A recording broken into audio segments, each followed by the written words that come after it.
Picture this: a cold, shadowed evening in medieval Europe, where the only light comes from flickering torches clutched in the hands of hundreds gathered in hushed anticipation. The air is thick with the scent of burning pitch and damp wool, and every breath hangs visible in the chill. At the center of it all, a lone figure raises his voice, not in anger or command, but in a sermon so stirring, so utterly transformative, that its echoes would ripple across 5 countries and 3 centuries. This wasn't just a speech, it was a spark, one that would ignite fires of change in ways no one that night could have possibly imagined. How could words spoken in such a fleeting moment alter the course of history? That's the mystery we're about to unravel together. What makes this story so extraordinary isn't just the sermon itself, but the astonishing chain reaction it set into motion. Think about it. How often does a single hour, a single voice, rewrite the destiny of nations? From the crowded squares of bustling cities to the quiet corners of remote villages, ideas born that torchlit night would weave through politics, faith, and culture, bending the arc of history itself. This isn't just a tale of the past, it's a testament to the incredible power of words to transcend time and borders. And here's the thing, you've probably never heard the full story until now, so let's step into the shadows of that evening, where the weight of the unspoken future hung heavy in the air. Over the next minutes, we'll trace how one man's message became a movement, how whispers in the dark grew into roars that toppled old orders and forged new ones. This is a journey through hidden alliances, unexpected consequences, and the quiet, relentless force of an idea whose time had come. By the end, you'll see history, and maybe even the power of your own words, in a whole new light. Ready? Let's begin. The man who stood at the heart of that torchlit gathering was no king, no warrior, no titled noble, just a lone figure in a threadbare robe, his voice rough from years of preaching in open fields and drafty chapels. Some called him Brother Matthias, others whispered he was a former scholar who'd turned his back on the comforts of the university to walk among the poor. What we know for certain is this: his words that night weren't written for princes or bishops. They were for the cobblers, the farmers, the weary mothers clutching children to their chests, the people history usually forgets. And what he said struck like lightning in dry grass. Picture the scene: not some grand cathedral, but a muddy field on the outskirts of town, where the only roof was the vast, starless sky. Torches hissed in the damp air, casting restless shadows on faces lean with hunger and hard labor. Matthias spoke of dignity, not as something granted by lords or bought with coin, but as a birthright no power on earth could strip away. He quoted scriptures, yes, but twisted them like a knife, asking why the meek should inherit the earth only after death when they were starving now. And then the moment that would echo across generations, he tore a loaf of bread in half, holding it aloft. This, he shouted over the wind, is what heaven demands we share today. The air itself seemed to crackle. Here's why this moment was so dangerous. It wasn't just theology.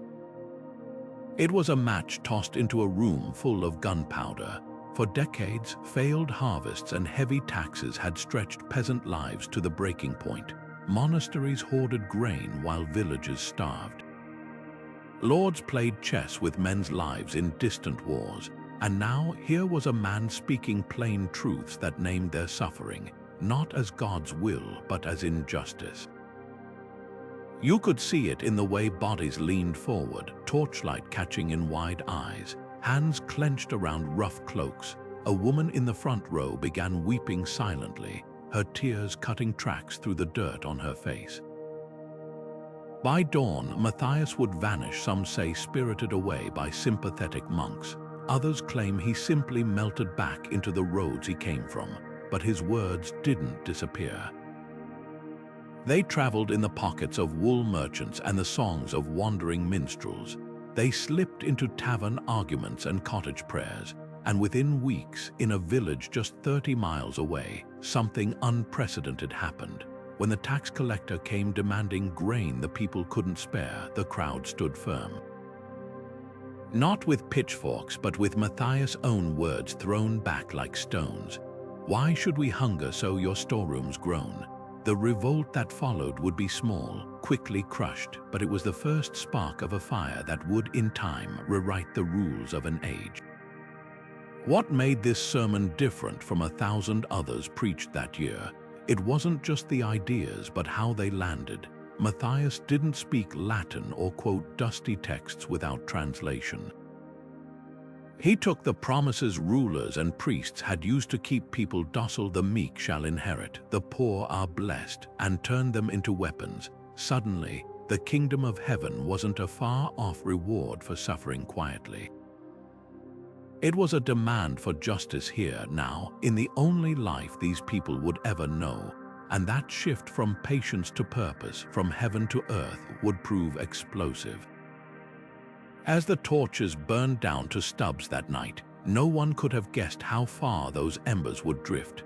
But in the years to come, fragments of Matthias' sermon would surface in places no one could have predicted, scrawled in the margins of a merchant's ledger, woven into a tapestry commissioned by a guilty duke, even whispered between prisoners in a dungeon. Each time, the words adapted, growing new layers like rings in a tree, because the true power of that night wasn't just in what was said, but in how ordinary people made those ideas their own, stitching them into the fabric of their lives until they became impossible to ignore.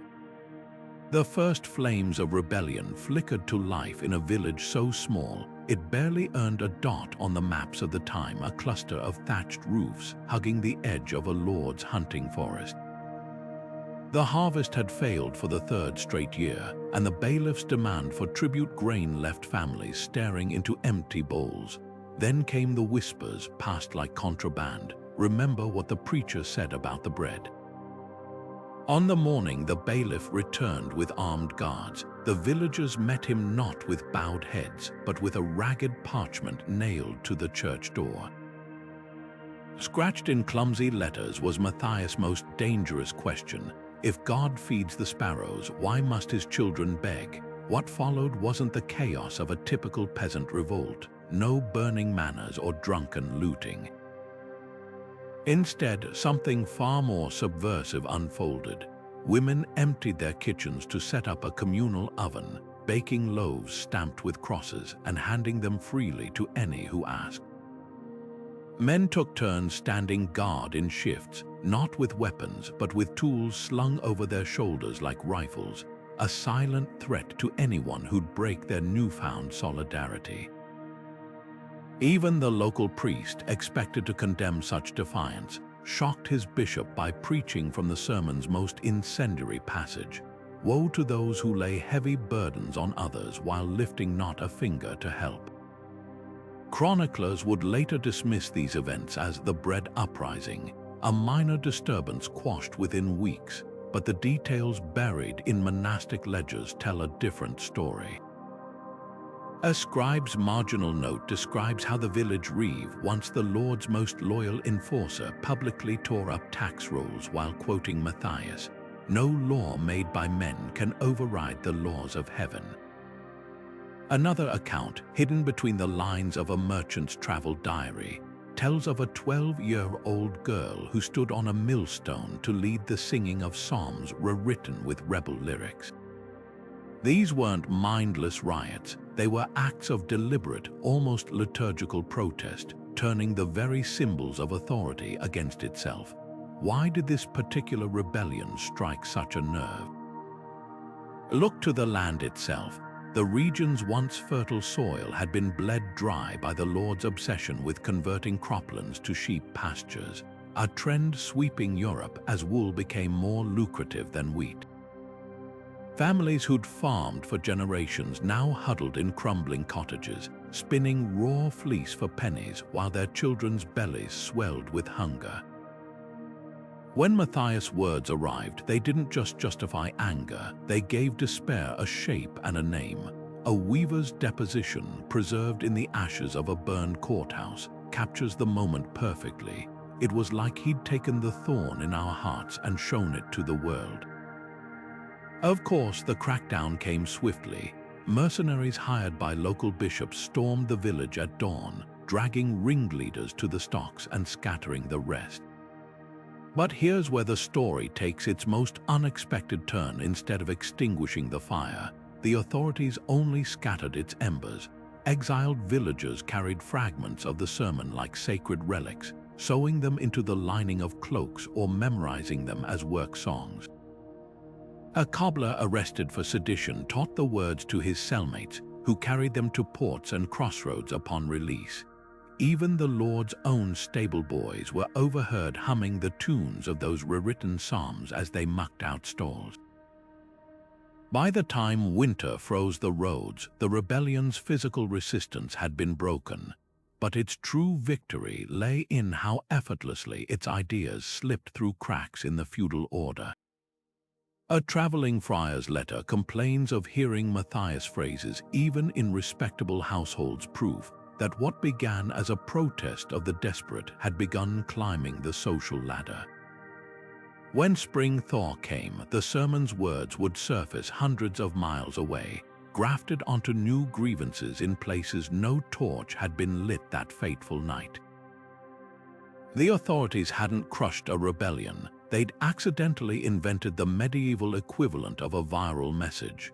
The sermon's journey beyond its birthplace began not with fanfare, but with the quiet footsteps of a wool merchant's apprentice, a lanky 16-year-old named Henrik who'd stood shivering at the edge of the torchlit crowd.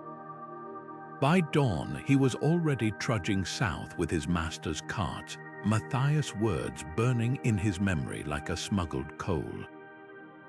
What no one could have predicted was how those ideas would transform when they crossed into the fractured duchies of the Rhineland, where the same phrases about shared bread would become a rallying cry against an entirely different oppression, the Church's sale of indulgences. Here's the twist: while Matthias had railed against earthly lords, his words took on radical new shades in a land where priests openly peddled scraps of paper promising salvation for gold. A wandering scholar named Elsbeth, who'd lost her brother to a debtor's prison after their family sold their last cow to buy forgiveness, heard Henrik retell the sermon in a tavern and saw something Matthias never intended. "If heaven's bread is free," she scribbled that night in the margins of a stolen hymnal, "then why do we pay for crumbs?" Within months, her annotated psalms were circulating through underground reading circles, each copy adding fresh condemnations of church corruption. The real surprise came when these illicit texts reached the hands of disgruntled knights. Picture the scene. In a drafty castle overlooking the Rhine, a battle-scarred veteran named Sir Gottfried, who'd once fought for the emperor, listened as his daughter read Elsbeth's version of the sermon aloud. The knight's fists clenched not at the church's greed, but at the realization that Italian bankers were profiting from the indulgence trade while German lands bled silver. Suddenly, Matthias' call for earthly justice became entangled with rising nationalist fury. "We are not just hungry," Gottfried roared to his retainers, "we are being eaten." This cultural alchemy, where a plea for peasant rights morphed into anti-papal and anti-foreign sentiment, shows the sermon's dangerous adaptability. By the time it reached Strasbourg, street preachers were blending Matthias' metaphors with local legends about the mythical Emperor Frederick sleeping in a mountain, ready to return and restore German dignity. The message had grown far beyond its origins, yet its core remained. The powerful had broken their sacred duty to protect the weak. The most unlikely torchbearer emerged in the form of a Cistercian monk named Brother Lucas, who should have been the movement's fiercest opponent. Instead, he copied the sermon into his monastery's chronicle alongside accounts of starving tenant farmers, adding his own commentary. when shepherds feast while sheep starve, who is truly the wolf? Luca's quiet act of rebellion proved more explosive than any riot. His monastery was a hub for clergy traveling between Rome and Northern Europe. Soon, bishops in 3 kingdoms were privately reading the very words their own church sought to suppress. What began as whispers between pilgrims and peddlers now moved through the highest corridors of power. A Burgundian duke, seeking allies against the emperor, secretly funded printers to produce broadsheets with Matthias' most incendiary lines, not out of piety, but to destabilize his rivals. In a stunning twist, the sermon that once united village paupers was now being weaponized by princes, yet every attempt to control the message failed. Like water finding cracks in stone, the words kept returning to the people who needed them most, finding new meaning with each retelling. By the time the sermon's echoes reached the Alpine passes of Switzerland, it had become something stranger and more potent, a bridge between worlds. Radical preachers in Zurich wove Matthias' vision of shared bread into their attacks on monastic wealth, while across the border, French-speaking weavers adopted the imagery to challenge guild monopolies. The same words now sparked debates in a dozen dialects, proving that the true power of that torchlit night wasn't just in the message, but in its ability to become whatever the listener required, a mirror for outrage, a spark for hope, a blueprint for revolution. And then, just as authorities thought they'd contained the wildfire, came the most unexpected alliance of all. A group of radical nuns in Basel, forbidden from preaching publicly, began embroidering Matthias' phrases into altar cloths and vestments. When priests unwittingly donned these garments during Mass, they became unwilling heralds of the very ideas they condemned. It was a silent, stitched rebellion, proving once again that the sermon's journey was far from over, and its next chapter would rewrite the map of Europe itself. The flickering torchlight of that original sermon may have dimmed, but its sparks landed in the most unexpected of places, the hallowed halls of medieval universities, where scholars pored over its ideas with the same intensity they once reserved for Aristotle's texts. At the University of Paris, a young Dominican friar named Pierre Daly shocked his peers by defending Matthias' central premise in a public disputation, arguing that if God's kingdom demanded justice, then earthly laws must reflect divine will. His opponents, red-faced and clutching their copies of canon law, called it heresy. But the real surprise came when Daly's notes circulated underground, copied hastily onto scraps of vellum, and passed between students like contraband. Suddenly, what began as a peasant's cry for bread became a philosophical battleground over the very nature of authority. Meanwhile, in Bologna, a different kind of revolution was brewing. Law students trained to parse every syllable of legal texts began applying their skills to Matthias' words, dissecting them for loopholes that might justify resistance. One brilliant but reckless scholar, Giovanni di San Gimignano, penned a clandestine treatise titled On the Duty of Disobedience, weaving Matthias' metaphors with Roman legal precedents about tyrannicide. When authorities burned every copy they could find, students responded by memorizing entire passages, reciting them during drunken tavern debates where the walls couldn't have ears. The sermon's academic journey took its strangest turn in Oxford, where a group of Franciscan scholars saw in Matthias' words an unexpected ally for their own war against church wealth. Brother Thomas of Woodstock, a mathematician by training, devised an ingenious code embedding fragments of the sermon into complex geometric diagrams meant to look like harmless lecture notes. These sacred geometries spread across Europe hidden in plain sight, their curves and angles concealing radical ideas about communal property. One such diagram, discovered centuries later tucked into a prayer book, contained a chillingly precise calculation: the exact amount of bread a monastery's grain stores could bake if distributed fairly among surrounding villages. Yet not all scholars were converts. At the University of Prague, the fiery preacher Jan Hus initially dismissed Matthias' ideas as dangerously simplistic until he witnessed their effect firsthand. During a visit to a starving mining town, Hus watched a miner's wife tear her last loaf into pieces while quoting the sermon's most famous line. The moment haunted him, reshaping his own attacks on church corruption. Soon, Hus' sermons carried unmistakable echoes of that torchlit night, though he'd never admit the influence. It was proof of the sermon's viral nature. Even its critics became unwitting carriers. The real game changer came when these academic debates spilled beyond Latin manuscripts into the vernacular. A Leipzig printer named Konrad Kashelofen took an enormous risk by producing cheap pamphlets that paired Matthias' phrases with crude woodcuts of fat bishops and skeletal peasants. These weren't hidden in libraries, they were nailed to market stalls, slipped into hymnals, even stuffed inside fish at the docks.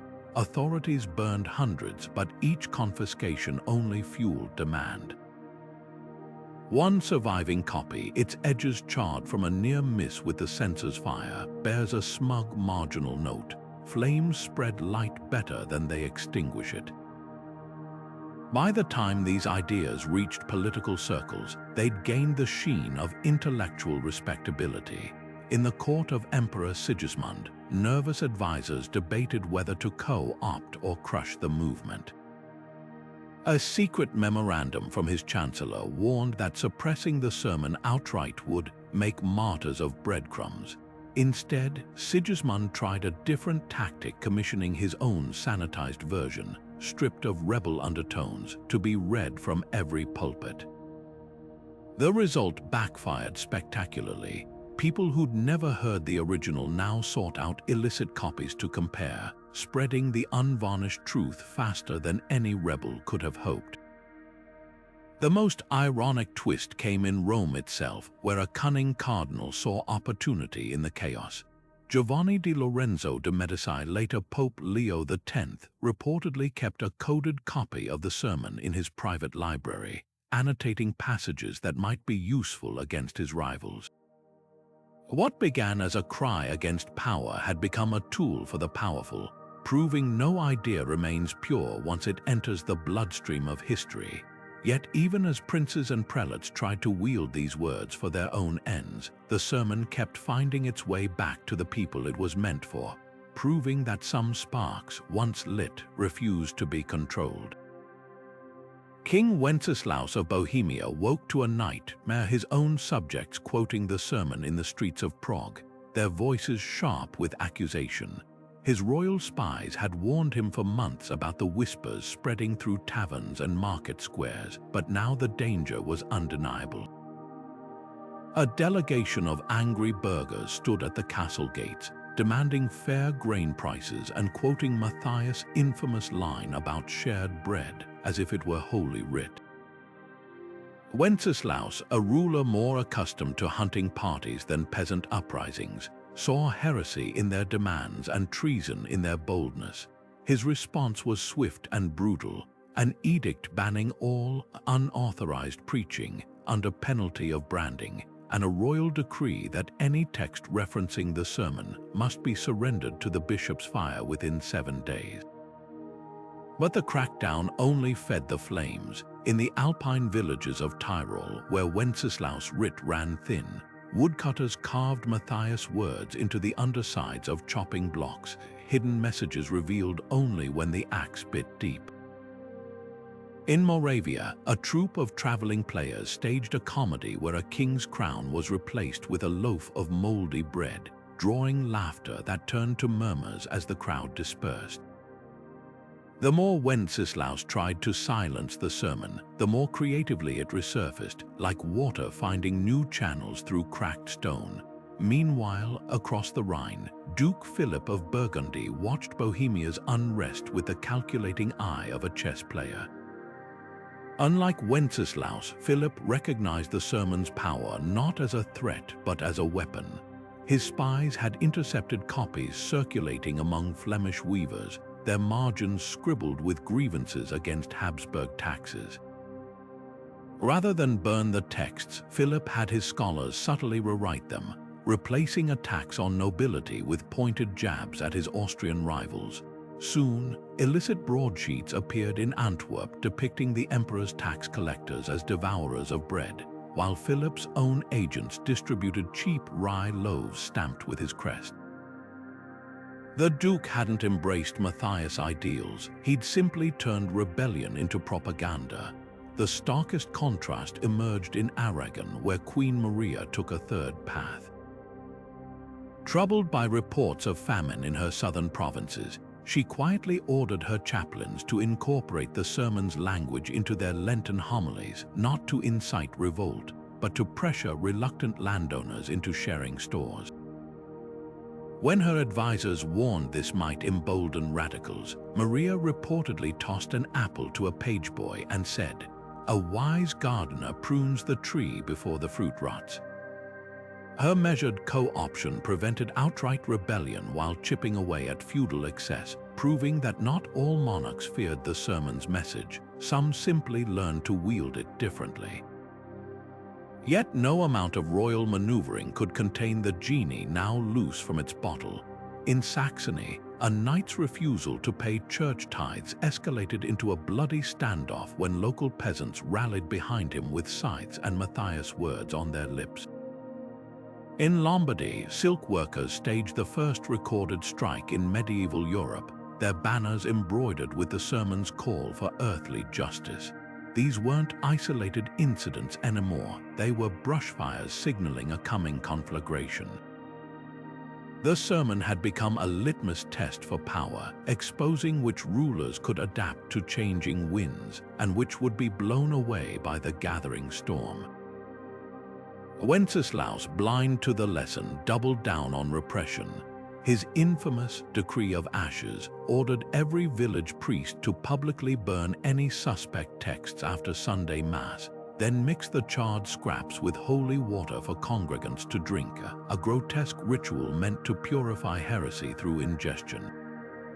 But the move backfired spectacularly when peasants in Kutná-Hora refused to swallow the concoction, declaring they'd rather starve clean than feast on lies.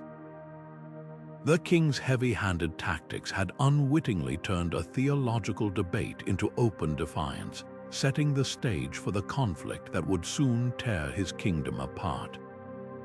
By the time armed bands of Hussites began marching under banners depicting a golden chalice symbolizing their demand for communion bread and wine, shared equally by all, the sermon's journey from whispered words to war cry was complete. What began as one man's plea for compassion had become the spark that would ignite Europe's first great popular uprising, proving once and for all that ideas, once set loose among the hungry and the wronged, cannot be caged again. The fields outside the Bohemian town of Sudoma churned with mud and desperation in the spring of 1420, where a ragged band of Hussite rebels found themselves cornered by the king's armored cavalry. Outnumbered 5-1 and armed with little more than farm tools, their situation seemed hopeless until an old miller climbed onto an overturned wagon and began reciting Matthias' sermon. Not the gentle parts about shared bread, but the blistering passage asking how long the righteous must kneel before the wicked. As the first knights charged, the rebels didn't scatter. They locked their makeshift shields into a wall and sang a hymn based on those very words, turning piety into a pike formation that would become Europe's first peasant battle tactic. What unfolded that day was no ordinary skirmish, but the birth of a military revolution. The Hussites, inspired by the sermon's call to earthly justice, had spent months adapting its principles into warfare. Their famous Wagenburg tactic, circling supply carts into fortresses overnight, mirrored Matthias' metaphor of community as a shared table. Battle flags stitched with chalices symbolized their demand for communion wine denied to commoners, transforming theological debate into a visual war cry. Even their most terrifying innovation, the Hoofness early canon, was nicknamed God's Fist after a line in the sermon about divine justice striking like thunder. The real shock came when these farmer soldiers started winning. At the Siege of Prague, Hussite women hurled beehives from the walls while shouting Matthias' question, "Who made you gatekeepers of heaven's harvest?" turning beekeeping tools into weapons of psychological warfare. Mercenaries hired to crush the revolt began deserting after finding rebel camps where looted church gold was melted into communal cooking pots, a literal enactment of the sermon's ideals. By summer, the rebellion had developed something unprecedented, a battle manual written not in Latin for nobles, but in rhyming Czech verse for illiterate peasants, with each stanza referencing Matthias' words. Yet the sermon's battlefield influence carried a cruel irony.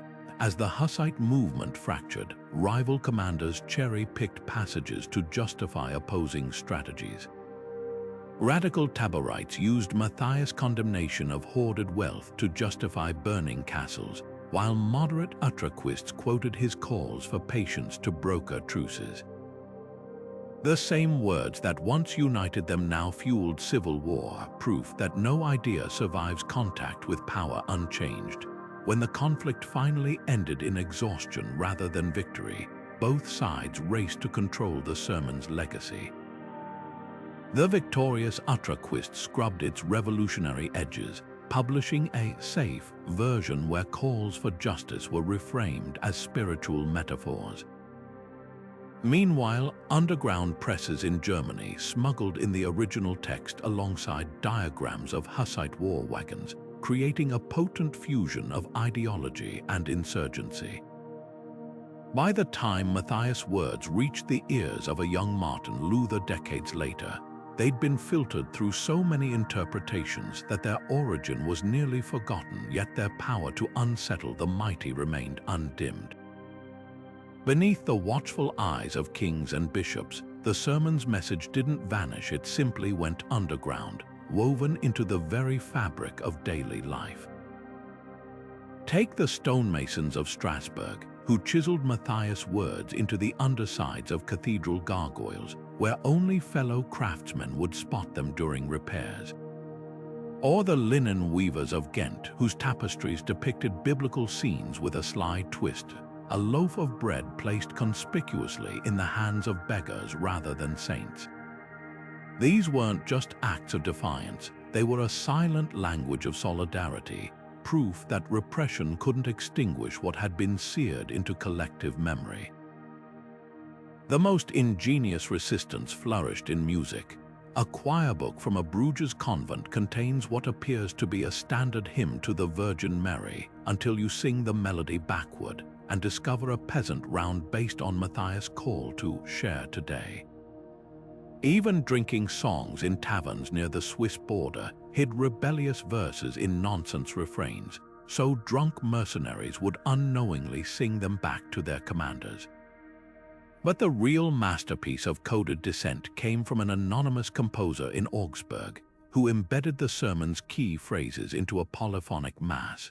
When sung, the harmonies drowned out suspicious lyrics, but the message rang clear to those who knew which vocal line to follow. Some of the boldest keepers of the flame were the itinerant tinsmiths, whose guilds doubled as secret networks. Traveling under the guise of repairing household goods, they carried fragments of the sermon folded into the linings of their tool rolls, passing them like relay batons across borders. Their workbench slang became a cipher. Requests for a loaf's worth of solder meant a need for safe passage, while mending the baker's tray signaled a town ripe for rebellion. Authorities never suspected the humble craftsmen laughing over their ale were the sermon's most effective couriers. Then there were the Beguines communities of lay religious women who turned their embroidery hoops into weapons. At first glance, their altar cloths appeared devout, but the counted stitches often formed acrostics spelling out Matthias' phrases. One surviving example from Antwerp shows a serene nativity scene, but follow the golden thread winding through the wise men's gifts, and it traces the shape of a broken loaf. These textiles draped over church lecterns for Sunday readings, placing subversion in the very heart of the institutions trying to suppress it. The sermon's survival hinged on this duality: ordinary objects carrying extraordinary meaning. A baker in Mainz perfected pretzels with 3 extra twists, their shape echoing the Trinity but secretly representing Matthias' 3 demands: bread, justice, dignity. When church officials caught wind and banned the design, bakers simply turned the treats upside down, claiming they now symbolized praying hands. Even children's games became vessels of memory, with hopscotch patterns in village squares mimicking the layout of a communal oven. For nearly a century, these quiet acts of preservation kept the embers glowing until the storm of the Reformation gave them fresh oxygen. When Martin Luther nailed his theses to Wittenberg's door, former beguines recognized echoes of their hidden stitchery. Guildmasters who'd whispered Matthias words over anvils now heard them roared from pulpits. The symbols that once had to be concealed suddenly flourished in broad daylight, etched into Protestant hymnals and painted on rebel banners. What began as a torchlit plea in the dark had become a bonfire no authority could smother. 100 years after Matthias' voice first cut through the torchlit dark, his words came roaring back with a vengeance, not from a peasant's lips this time, but through the ink-stained fingers of a Basel printer named Johann Amerbach. In the winter of 1523, as Reformation fires licked at the edges of Europe, Amerbach made a discovery that would send shockwaves through the new Protestant movement. A crumbling manuscript hidden in the binding of an old monastic ledger, its margins crammed with notes confirming it was the original record of Matthias' sermon. The timing couldn't have been more explosive. What happened next was no accident of history. Amerbach, a devout supporter of Luther's reforms, recognized the goldmine he'd uncovered. Here was proof that calls for spiritual equality predated the Reformation by generations, a weapon against Catholic claims that Protestantism was some novel heresy. Within weeks, his press churned out cheap pamphlets pairing Matthias' exact words with woodcuts of Luther himself holding a broken loaf of bread. The visual echo was deliberate, stitching the medieval preacher's legacy onto the new revolution. But the real stroke of genius came when Amerbach sent copies to Zurich, where radical reformer Huldrych Zwingli was locked in theological combat with Luther over the meaning of communion. Zwingli seized on Matthias' emphasis on shared earthly bread as divine command, using it to bolster his argument against Luther's more mystical view of the Eucharist. Suddenly, a sermon born in feudal oppression became the centerpiece of Protestant infighting, its words wielded like pikes in a doctrinal battlefield. Yet the most astonishing revival happened far from university debates or printing houses. In the alpine villages of Tyrol, where Amerbach's pamphlets trickled down muddy trails, illiterate farmers heard the sermon read aloud and gasped, not because it was new, but because it was familiar. Their grandparents had told fragments of these very phrases as bedtime stories, disguised as folk tales about a ghost preacher who fed the hungry. Now the full text had returned like a prophecy fulfilled, its warnings about corrupt clergy mirroring their own grievances against absentee bishops growing fat off their tithes. The sermon's second wind crossed into France through an unexpected doorway: theater. A troupe of exiled English actors staged a raucous comedy in Lyon featuring a buffoonish pope being pelted with loaves while quoting then misquoting Matthias' lines. French authorities banned the play after 3 performances, but not before a young law student named Jean Calvin attended with notebook in hand. Scholars would later spot uncanny parallels between Matthias' critique of clerical wealth and Calvin's emerging theology of austerity, though the reformer never acknowledged the debt. By the time the sermon reached the Netherlands, it had morphed yet again. Anabaptist radicals in Amsterdam distilled its message into a single chilling question painted on their meeting house doors. If not us, then who? If not now, then when? Authorities burned the building, but the ashes blew across the North Sea to England, where Lollard holdouts had kept Matthias' memory alive through coded wool patterns. When Anglican reformers later cracked open secret compartments in merchant ships, they found not contraband goods, but bundles of cloth woven with the sermon's key phrases, proof that some messages refused to stay buried, no matter how many centuries passed. Long after the torches burned out and the preachers fell silent, the sermon found its most enduring voice not in pulpits or pamphlets, but in the wandering minstrels who carried it across borders strung like jewels on the strings of their lutes. Picture a smoky tavern near the Danube where a traveling singer adjusts his vielle and begins a ballad about the ghost of Baker's Field, a thinly veiled retelling of Matthias' sermon set to a catchy refrain. To the drunk merchants clinking tankards, it's just another folk tale, but to the serving girl wiping tables, the lyrics about a loaf divided 12 ways for 12 hungry mouths carry a dangerous arithmetic, a lesson in sharing disguised as entertainment. These balladmongers were the medieval internet, transmitting ideas through melodies that stuck in the mind like burrs to wool. A surviving songbook from 15th century Bavaria contains a drinking song called The Miller's Revenge, where the chorus, "Grind the grain fine, let none go without," subtly echoes Matthias' call for equity. Censors scanning for sedition might dismiss it as peasant whimsy, but when sung at harvest festivals, those same lines became rallying cries. Even children's counting rhymes got subverted. A version recorded in the Swiss Alps skips numbers to chant, 1 loaf, 2 hands, 10,000 crumbs for all, turning arithmetic into activism.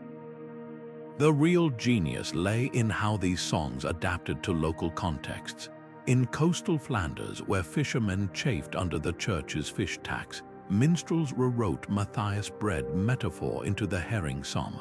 Why should nets lie empty while altars drip with oil? A lyric so popular it was still being sung during the Dutch Revolt 2 centuries later. Meanwhile, Italian carnival performers turned the sermon into slapstick, with a gluttonous bishop slipping on a loaf of bread while the crowd roared approval. Each retelling sanded off the sermon's sharper edges just enough to avoid censorship while keeping its revolutionary core intact. Oral tradition gave the message something print never could: deniability. When authorities in Regensburg arrested a singer in 1492 for performing The Beggar King, he simply swapped a few verses and claimed it was an old Carolingian legend. Without written proof, judges had to release him, unaware they'd just set precedent for a loophole singers would exploit for generations. Some of the most subversive transmissions happened through lullabies. A Latvian variant recorded in the 1600s whispers, "Sleep, child, while the oven's warm," its innocent surface hiding a reference to communal baking practices inspired by Matthias. The sermon's journey from speech to song reached its zenith with the Hussite chorales, complex polyphonic arrangements that smuggled Matthias' phrases into church-approved liturgy.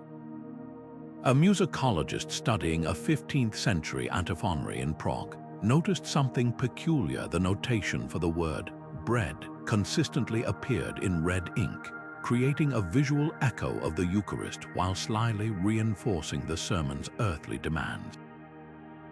These coded compositions traveled further than any rebel army, sung by choirs who might not realize they were perpetuating heresy with every alleluia. Then came the game changer, the printing press. What oral tradition had kept alive through winks and melody, broadsheets now blasted in bold black letter. The first mass-produced ballad containing direct quotes from the sermon appeared in Strasbourg in 1505, its woodcut border showing a peasant offering bread to a knight, an image calculated to provoke. Unlike fragile memory, printed words couldn't be softened by time or tailored to audiences. A minstrel might tweak lyrics to please a lord, but ink was merciless in its fidelity. Yet for all its power, print lacked the sly adaptability of song. When Lutheran reformers tried to standardize the sermon's message in hymn books, they accidentally froze what had always been fluid, the living, breathing thing that had survived by shape-shifting. A broadside might spread faster, but a melody woven into the fabric of daily life, hummed at the plow, whistled at the loom, could never be fully erased. The proof: in 1923, an ethnomusicologist recording folk songs in the Carpathians stumbled upon a shepherd's tune containing a line nearly identical to Matthias' most famous phrase, passed mouth to ear across 500 years. Some messages, it seems, are too vital to ever truly disappear. The printing press didn't just reproduce words, it weaponized them. By the 1520s, Matthias' sermon had escaped the fragile pages of hand-copied manuscripts and exploded into the public square through cheap, mass-produced pamphlets. Printers in cities like Nuremberg and Lyon quickly realized the sermon's incendiary potential, cranking out editions stripped of Latin flourishes and packed with punchy vernacular phrases that ordinary people could grasp like a torch in the dark. But here's the twist: no two printings were alike. A Strasbourg version from 1524 inserts fiery condemnations of church greed not present in the original, while a Leipzig edition softens Matthias' critique of nobility to avoid offending local patrons. These weren't mere translations, they were cultural hijackings, reshaping the sermon to fit regional grudges like a key ground to fit different locks. The most notorious adaptation came from a rogue printer in Basel, who added woodcuts of skeletal bishops clutching golden loaves while peasants groveled at their feet. This Devourer's Bible edition circulated so widely that Pope Adrian VI personally ordered its confiscation, only to discover his own clergy smuggling copies to quote in arguments against monastic land grabs. The irony was delicious. The church's attempt to suppress the pamphlet became its best advertisement, proving censorship often fans the flames it tries to smother. But the real revolution lay in how these printed words leapfrogged across borders. A single crate of pamphlets smuggled into England in a wool shipment inspired Lollard holdouts to revive protests against church taxes, using Matthias' exact phrasing about bread withheld to justify refusing tithes. Meanwhile, Dutch Anabaptists distilled the sermon into rhyming couplets printed on handkerchiefs textiles that could be passed hand to hand, then burned if authorities raided a meeting. The message had become both immortal and disposable, its survival guaranteed by the very ephemerality of cheap print. Scholars tracking these variations noticed something startling. The sermon's most radical edge often surfaced in regions where famine hit hardest. Printers in famine-ravaged Lombardy inserted explicit calls for grain redistribution missing from Swiss editions, while Scandinavian versions framed hoarding as a sin against community rather than just a crime against God. This wasn't careless editing, it was proof that the press had become a mirror, reflecting each audience's deepest hunger back at them in black ink. Then came the game changer, the pamphlet wars of the Reformation. When Martin Luther's 95 Theses went viral in 1517, savvy reformers recognized Matthias' sermon as theological ammunition. A brilliant bit of propaganda from Wittenberg paired Luther's portrait with Matthias' most famous bread metaphor, implying the medieval preacher had foretold the Reformation a century early. Catholic counter-pamphlets fired back, accusing Protestants of twisting a humble friar's words into heresy. The sermon had become a rhetorical battleground, its meaning contested like a strategic hill in a larger war. Perhaps the most unexpected legacy emerged in political theory. A young French lawyer named Jean Bodin, later famous for defining sovereignty, scribbled furious marginalia in his copy of a Matthias pamphlet, wrestling with how the sermon's critique of hoarding might apply to royal taxation.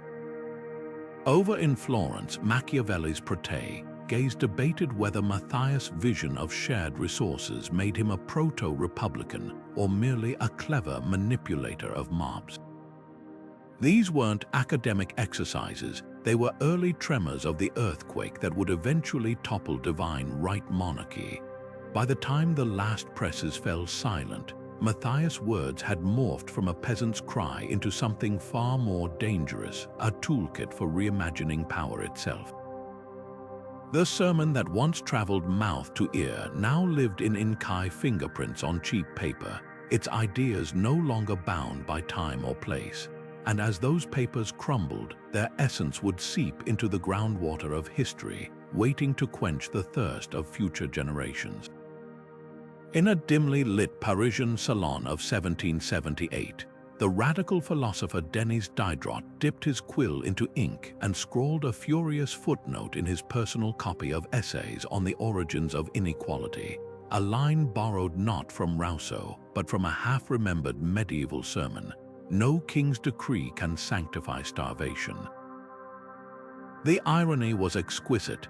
Here was one of the Enlightenment's fiercest minds, architect of the encyclopedia, reaching back 4 centuries to pluck arguments from a preacher whose name history had nearly erased.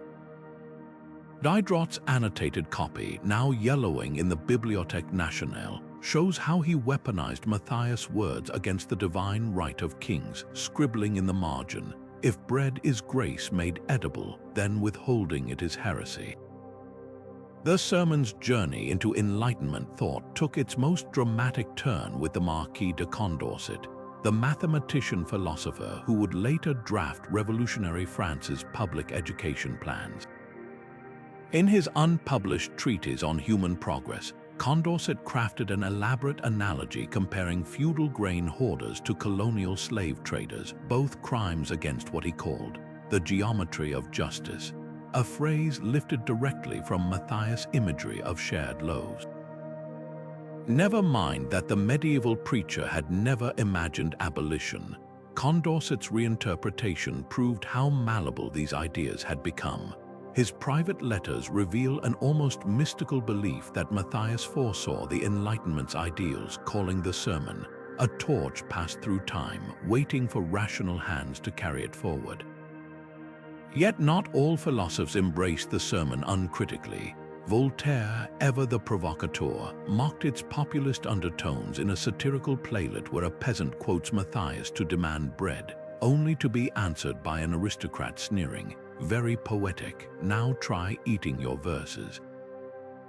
This tension between idealism and cynicism mirrored broader Enlightenment debates about whether change should come from above or below. The sermon became a rhetorical battleground, its medieval call for charity twisted into arguments about natural rights, social contracts, and even early socialism. By the time revolution erupted in 1789, Matthias' words had fully shed their religious garb. Camille Desmoulins reportedly shouted a bastardized version from the tables of the Palais Royal cafes: "Let them eat cake. No, let them bake it," while street hawkers sold pamphlets pairing the sermon's phrases with caricatures of Marie Antoinette. The most chilling adaptation appeared in Robespierre's notes for a speech justifying the terror. "When the people's table is empty, the heads of those who filled their own plates first must furnish the feast." Matthias would have recoiled at the bloodthirsty twist, but it revealed how thoroughly his metaphor had been severed from its origins. Across the Channel, British conservatives watched this rhetorical arms race with alarm. Edmund Burke's reflections on the revolution in France contained a frantic passage warning how medieval fanaticism, dressed in reason's cloak, was fueling mob violence, a clear jab at the sermon's revival. His opponent Mary Wollstonecraft fired back in a vindication of the rights of men, arguing that Burke missed the point. Matthias wasn't calling for chaos but for accountability. Her interpretation, radical for its time, framed the sermon as a blueprint for economic justice, an idea that would echo through 19th-century labor movements. Indeed, as industrialization's smoke choked European cities, the sermon found new life among disenfranchised factory workers. Chartist protesters in Manchester carried banners embroidered with "The bread of heaven is baked by human hands," while Parisian communards in 1871 painted Matthias' words on barricades. The ultimate irony, Karl Marx's early notebooks quote the sermon 3 times not as theology, but as proof that class struggle predated capitalism. What began as a plea for charity in a muddy field had become, over 5 centuries, a revolutionary Rosetta Stone, its meaning rewritten by every generation that clutched it like a lifeline in the storm. By the mid-19th century, the sermon had been sharpened into a nationalist blade honed to cut both ways. In the newly unified Germany, schoolchildren learned a sanitized version where Matthias became a proto-Protestant hero, his call for shared bread twisted into a metaphor for ethnic solidarity. Textbook illustrations showed him standing not among starving peasants, but before a rapt crowd of blonde, square-jawed burghers, the torchlight conveniently illuminating a Germanic-looking Bible. Meanwhile, across the border in France, Republican radicals erected statues of Frere Matthew in town squares, chiseled with the slogan Liberté, Pain, Fraternité, a deliberate tweak of the revolutionary motto to emphasize his supposed French origins. The same words that once united the hungry now divided along bloodlines and borders. The most grotesque distortion emerged in Belgium during the 1830s, where competing factions literally fought over Matthias' bones. A Flemish nationalist group claimed to have discovered his skeleton in a Bruges churchyard, using the alleged relics to assert their cultural superiority over French-speaking Walloons. When carbon dating later proved the bones belonged to a 15th-century woman, the movement simply declared her Matthias' spiritual sister and paraded the remains anyway. Such absurdities revealed nationalism's alchemy, turning medieval ideals into modern propaganda through sheer force of repetition. Yet not all manipulations were so crude. Hungary's 1848 revolutionaries staged elaborate passion plays where Matthias appeared as a Christ figure, breaking loaves for Magyars while turning away Austrian soldiers, a blatant rewrite of history given the sermon's original universality. The symbolism proved so potent that after the revolution's failure, Habsburg authorities mandated German-language church services specifically to suppress recitations of the bread sermon in Hungarian. Oppressor and oppressed alike now wielded the same text as proof of divine favor. The sermon's American reinvention was perhaps the most ironic. Transcendentalists like Bronson Alcott, who'd never known real hunger, quoted Matthias to justify vegetarian communes, while 500 miles south, enslaved people whispered his words about chains of hunger in work songs their overseers mistook for spirituals. By the 1870s, both labor unions and railroad barons cited the same passage to argue opposite sides of the 8-hour workday debate. The sermon had become a linguistic Swiss Army knife, its blades sharpened for any ideological fight. Modern memorials tell their own conflicted stories.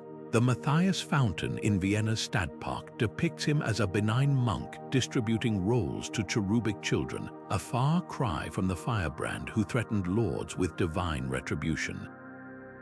Prague's more recent Bread and Dignity monument, erected after the Velvet Revolution, shows a faceless crowd passing loaves hand to hand, deliberately avoiding any singular hero. These competing visions reveal the central tension. Do we remember Matthias as a man or a movement, a historical figure or a blank screen for our own ambitions? Even today, the sermon's legacy fractures along familiar lines. Far-right European parties have adopted his imagery for anti-immigration campaigns, arguing that our ancestors' bread mustn't be shared with outsiders. Meanwhile, Brazilian land reformers paint his phrases on banners as they occupy unused plantations. The digital age has only accelerated this. Splintering algorithms serve up Matthias' words as both socialist memes and libertarian manifestos, often to the same users within the same hour. Perhaps the most telling modern twist came in 2018, when a multinational bakery trademarked Brother Matthias Artisan Loaf as a premium product.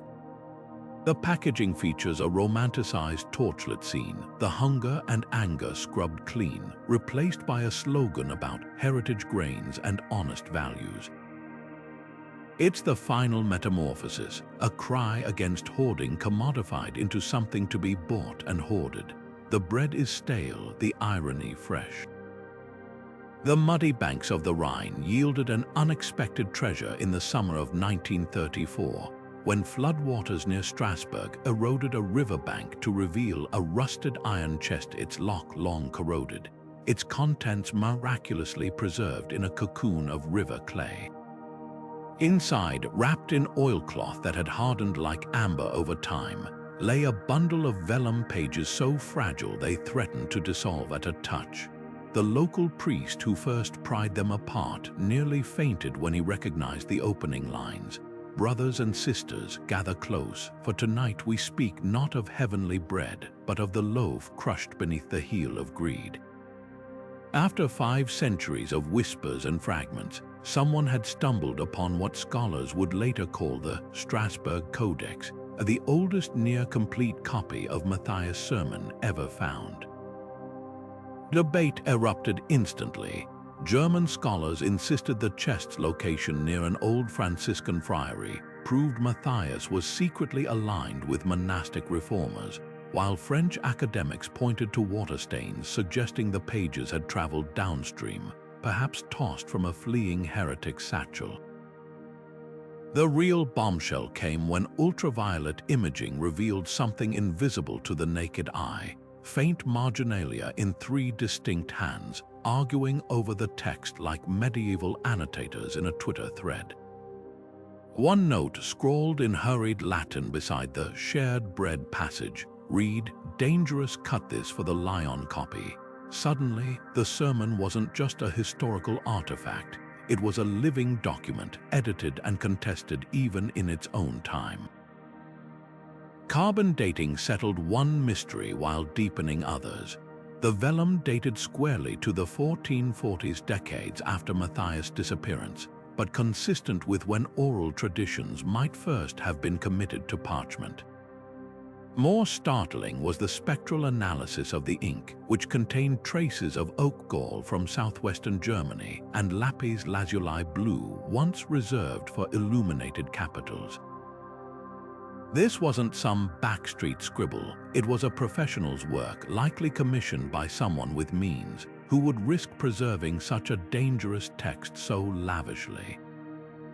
The answer came from an unexpected source, a moldering account book in a Swiss monastery, discovered during renovations in 1952.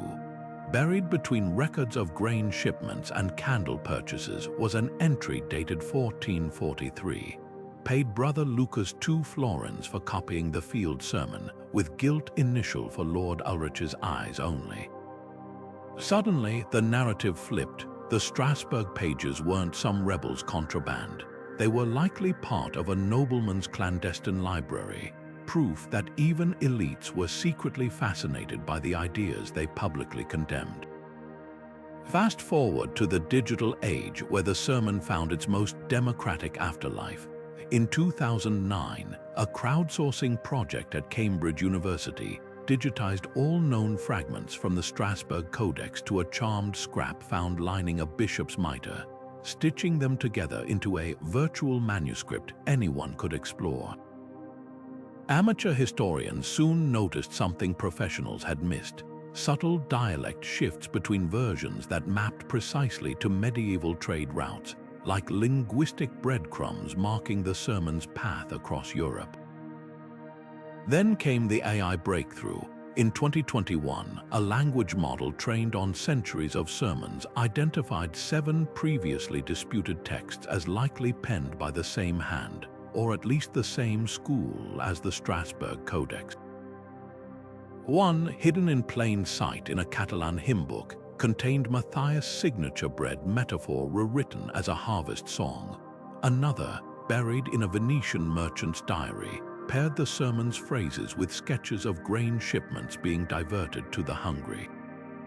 Like pieces of a shattered mosaic, technology was slowly reassembling how this single night's words became a continent's conscience. Today, you can pull up high-resolution scans of the Strasbourg pages on your phone, zooming in until the quill strokes blur like torch smoke. Teenagers remix Matthias lines over hip-hop beats in viral TikToks. A Bavarian baker streams sourdough tutorials while reciting passages about communal ovens. After surviving fire, flood, and censorship, the sermon has achieved its final, improbable triumph. Not just preservation, but participation. Its words needed anew by each generation's hands. A TikTok video uploaded in 2022 shows a teenager in a Chicago bakery, her hands kneading dough as she recites Matthias' words about shared bread into the camera. Within hours, the clip spawns a hashtag #breadandjustice, with thousands of responses ranging from Appalachian mutual aid groups to Egyptian labor organizers. This is the sermon's new life, no longer whispered in fields or smuggled in saddlebags, but flashing across fiber optic cables at the speed of light. Digital archives like the global medieval sourcebook have made the once rare text accessible with a click, while online forums dissect its phrases with the intensity of theologians debating scripture. On Reddit threads, users annotate Matthias metaphors like ancient manuscripts, drawing lines from chains of hunger to modern wage stagnation. Meanwhile, virtual reality reconstructions let you stand in that torchlit field, the flickering light rendered in pixels so precise you can almost smell the burning pitch. The sermon's digital rebirth isn't just about access, it's about mutation. A Berlin art collective's Bread Protocol project uses blockchain to distribute Matthias' text as NFTs, each token tied to a real loaf donated to food banks. Critics call it gimmicky, but the numbers don't lie. 37,000 euros raised, 2 tons of flour milled. Over on Instagram, medieval history influencers stage viral debates. Was Matthias proto-socialist or just a radical Christian? The algorithm favors hot takes, so nuance often burns away like parchment in a bonfire. Yet buried in the comments you'll find gold.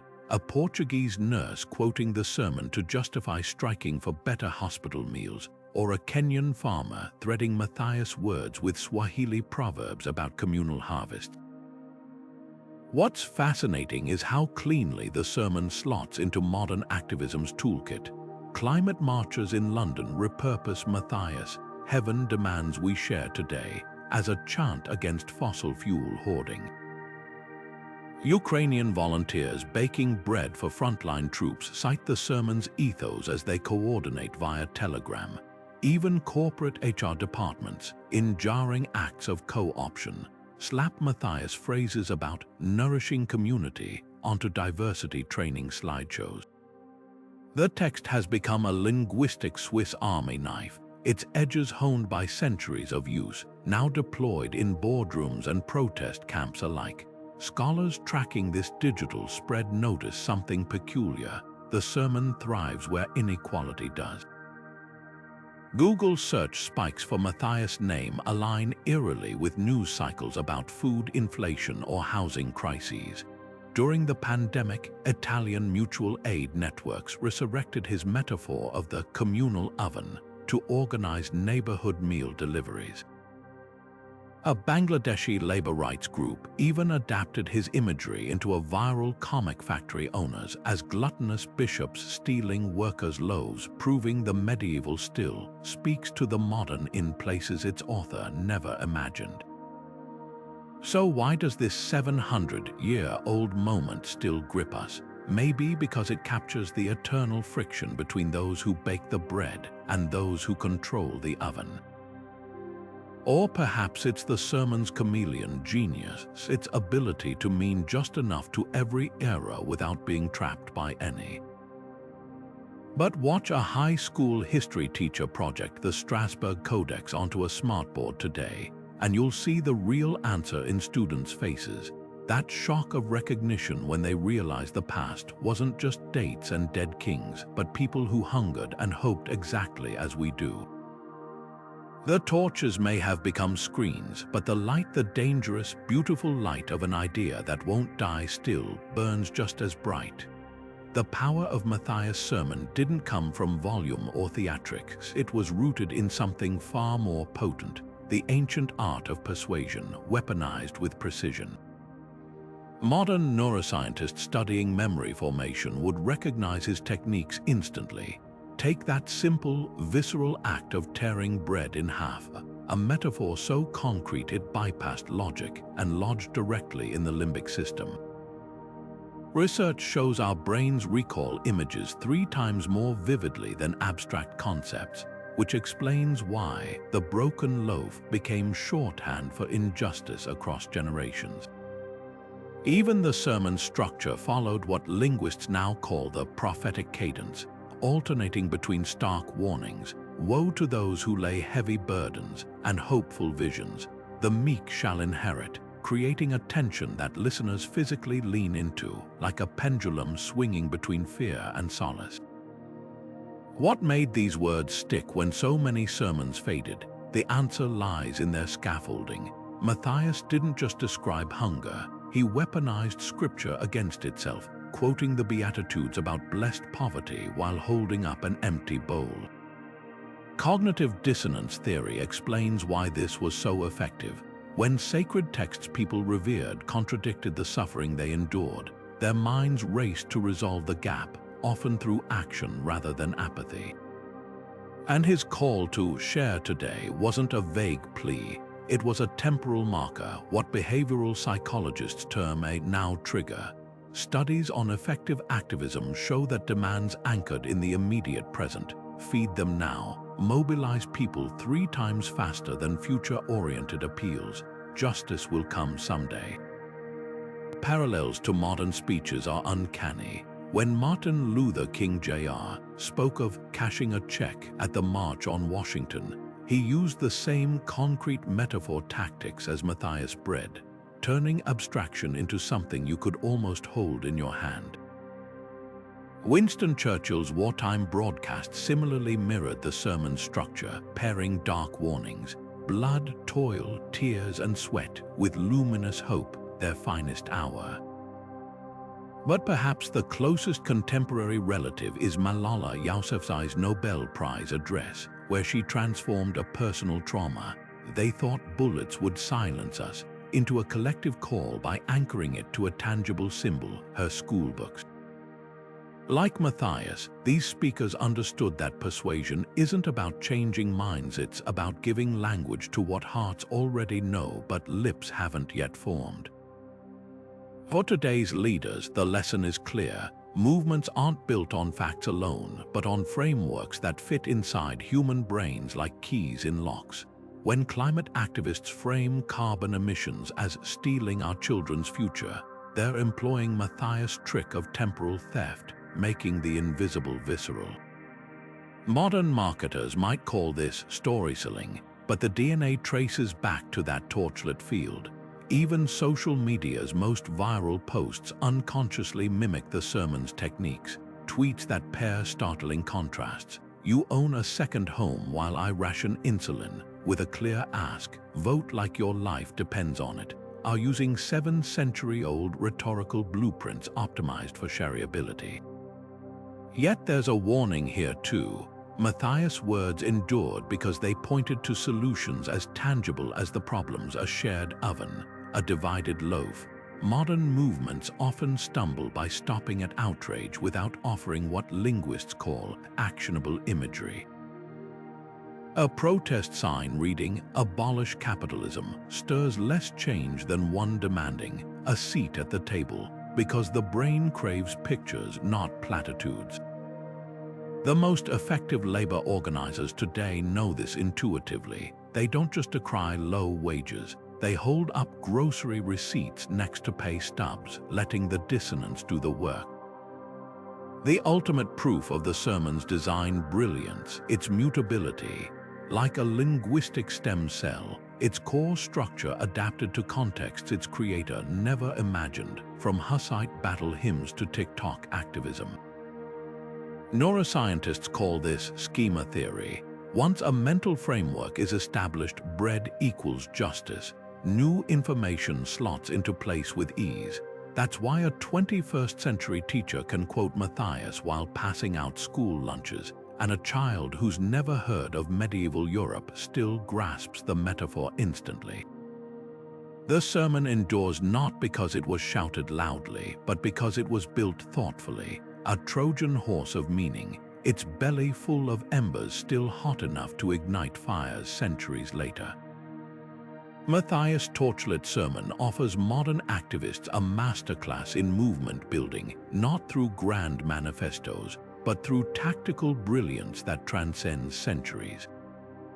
Consider how swiftly his message morphed to fit local contexts. In Rhineland taverns, it became a critique of church indulgences. In Flemish textile towns, a rallying cry against guild monopolies. This chameleon-like adaptability holds urgent lessons for today's organizers facing fractured media landscapes. The climate justice group Sunrise Movement demonstrated this brilliantly during their 2020 campaign, repackaging complex carbon tax policies into visceral, house on fire imagery that played equally well on cable news and TikTok dance challenges. Like Matthias' loaf torn in half, their symbolism made abstract crises feel immediate and personal. Cultural translation emerges as another key strategy. When Matthias' words reached Alpine villages, they merged with folk tales about mythical emperors. In industrial England, Lollards stitched them into wool patterns. Modern equivalents abound. Look how Black Lives Matter slogans were adapted into Kurdish protest chants during Turkey's 2023 elections, or how Argentine feminist anthems borrow melodies from indigenous land rights marches. The most effective movements today function like open source code, providing core principles while encouraging local customization. Taiwan's Sunflower Movement took this further, using crowd-sourced memes to explain parliamentary procedure to teenagers, proving complex systems can be made accessible without dumbing them down. Yet the sermon's spread also reveals pitfalls to avoid. Its co-option by nationalist movements from 19th century Germany to modern hate groups shows how easily universal calls for justice can be twisted into exclusionary dogma. This duality lives on in digital activism, where hashtags like #HashMeToo get hijacked by bad faith actors to spread disinformation. The lesson: build firewalls alongside frameworks. When the disability rights group Adapt trains new organizers, they drill not just in messaging, but in rapid response tactics to shut down distortions. A modern parallel to how medieval copyists added anti-tampering marks to Matthias' texts. Romanticizing history risks blinding us to its hardest truths. That torchlit gathering wasn't some pristine moment of unity. It crackled with internal tensions between impatient radicals and cautious reformers, echoed today in clashes between incrementalist NGOs and abolitionist collectives. The real takeaway isn't that Matthias got it right, but that his movement succeeded precisely because it embraced dissonance. Successful modern campaigns like Ireland's Repeal the Eighth Amendment referendum mirror this, intentionally housing everyone from conservative grandmothers to queer anarchists under one banner by focusing on shared goals over identical ideologies. Perhaps the most urgent warning lies in the Strasbourg Codex's margins. those scribbled debates about editing the sermon for different audiences. Modern movements face similar ethical crossroads. When does simplifying a message become sanitizing it? The indigenous-led fight against the Dakota Access Pipeline offers a case study in threading this needle, translating complex treaty law into water is life signage while maintaining rigorous legal strategies behind the scenes. Like Matthias' scribes, they understood that accessibility needn't mean dilution. As we scroll past slick activist infographics today, it's jarring to realize how much they owe to a medieval preacher's playbook. The memes flooding your feed about rent strikes or healthcare access, they're digital descendants of those embroidered Beguine altar cloths, hiding radical stitches in plain sight. But this lineage comes with sobering clarity. No movement stays pure, no tactic remains unco-opted, and the same words that once fed revolutions can later adorn corporate cafeterias. The past isn't a blueprint, it's a mirror, showing us which sparks caught fire, which burned out, and how often light and shadow danced in the same flame. History holds few crueler ironies than watching a cry for justice twisted into a weapon of oppression. By the 1600s, rulers who would have had Matthias burned as a heretic were slapping his words onto royal decrees, not to feed the hungry, but to justify territorial expansion. Spanish conquistadors in the New World commissioned sermons blending his shared bread metaphor with racist doctrine, framing indigenous land seizures as charitable redistribution under God. The same words that once united starving villagers now greased the wheels of empire, their meaning inverted like a mirror held up to hell. This distortion wasn't accidental, it was tactical. Authoritarian regimes excel at vacuuming up potent symbols and hollowing them out. When Prussia's Frederick William I needed to conscript peasants into his oversized army, his propagandists repackaged Matthias' call for community as a duty to share the burden of militarization. Suddenly, the sermon's most subversive line, "No law overrides heaven's justice," appeared on recruitment posters beside sketches of musket-wielding angels. The deeper betrayal came when factory owners during the Industrial Revolution plastered snippets above child laborers' stations. Blessed are the meek, stripped of its revolutionary context, reduced to a narcotic for exploitation. Texts don't corrupt themselves, people do, but the sermon's vulnerability to manipulation reveals an uncomfortable truth. Powerful language is always a double-edged sword. Its very adaptability, the quality that let it cross borders and centuries, also made it ripe for hijacking. Modern parallels abound. Think of how equality gets brandished by both human rights activists and xenophobic groups claiming equal treatment for our culture. The problem isn't the words, it's who controls the narrative. Historians face a minefield when untangling these threads. Take the infamous Black Codex, discovered in 1938, a purported 15th century manuscript claiming Matthias endorsed violent purges of Jewish communities. For years, anti-Semites cited it as proof until forensic analysis revealed the ink contained 19th century chemicals. The real story: a Bavarian nobleman forged it during agrarian unrest, stitching together authentic phrases with invented venom. Such deliberate fabrications force scholars to become detectives, examining paper fibers, dialect patterns, and even the wear patterns on vellum to separate the sermon's true legacy from ideological graffiti. Rebuilding Matthias' original intent requires what linguists call contextual archaeology. That loaf he tore in half wasn't just theater. It echoed the Eucharist's fracturing, a direct challenge to church monopoly on spiritual nourishment. His choice of venue, a field, not a pulpit, was itself a statement, placing divine authority literally on the same ground as peasant labor. These nuances get lost when phrases are plucked like berries from a thorny bush, their bitter stems left behind. Digital age misinformation has only compounded the challenge. Algorithmic amplification gives equal weight to peer-reviewed research and conspiracy blogs, flattening history into a shouting match. When a viral tweet in 2021 falsely attributed "kill the rich, feed the poor" to Matthias, it gained more traction in a day than academic papers debunking it did in months. The lesson is sobering. In our race to claim the past, we often remake it in our own image. Yet there's hope in how grassroots movements are fighting back. In Brazil's landless workers movement, educators train members to analyze historical texts using source triangulation, cross-checking versions against economic records and archaeological data. A Danish museum's Words That Travel exhibit projects disputed phrases onto crumbling walls, visually showing how meanings shift across time.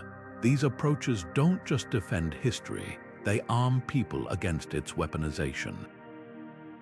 The ethical tightrope is clear. We must neither enshrine Matthias as a flawless hero nor dismiss his ideals because others dirtied them.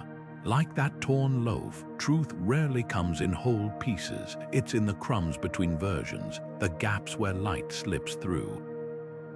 Perhaps the sermon's final lesson is this: all enduring ideas risk corruption, but silence is the only true defeat. History loves a good story, and over centuries, Matthias' sermon collected layers of myth like a snowball rolling downhill. One persistent legend claims his words sparked immediate massacres, with chroniclers inflating casualty numbers to tens of thousands, a dramatic exaggeration disproven by tax records showing stable populations in affected regions. Another tall tale describes him being burned at the stake mid-sentence, flames miraculously sparing his tongue so his voice kept preaching.